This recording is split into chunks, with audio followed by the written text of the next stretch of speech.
Well, hello guys. Today I'm working on this 1985 Honda fourtrax 250, and I bought this machine a few years ago, and I've always just kick-started it. It starts right up, and I've driven it around here on the property. However, I always wanted to put a battery in it and use the push button start.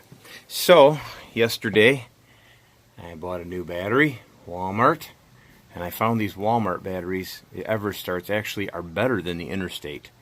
I've had an EverStart on one of my machines for about 5 years now. It's still working great. I had an Interstate battery, only lasts me a year. So just a little tip there from me.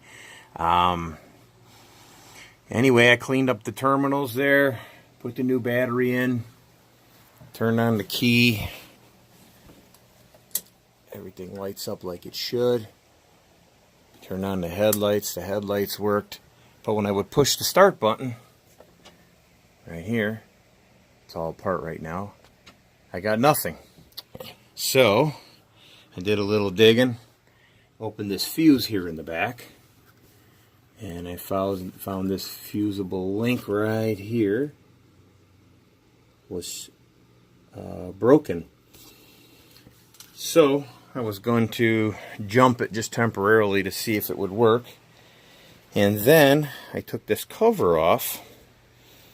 This is the cover for that fuse assembly.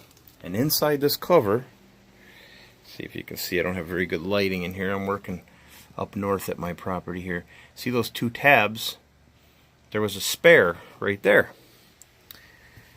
I already installed the spare, but this will give you an idea what it looked like. Here's my broken fusible link, right? Looks kind of like that.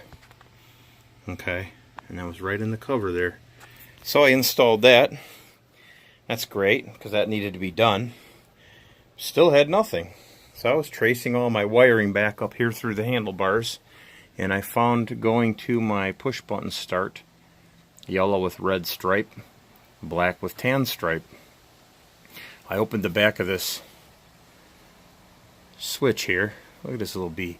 He thinks that's his house. Get out of here, bee. And I jumped across these two wires here and the starter engaged. So I said, okay, gotta be the switch. Took the switch apart. I had some corrosion right around here, around these brass fittings. Right there. And on the other side of that is a spring. Right here. Little spring. And the other side of the contact. So it makes contact through this spring, and when these two contacts touch one another, it should engage it. So I took this out. I took a little piece of wire, steel wool. I'm kind of limited to what I have here in my shop up north. It's not like my garage at home, but I have enough tools to get things done. So I cleaned up the ends of the spring and this contact.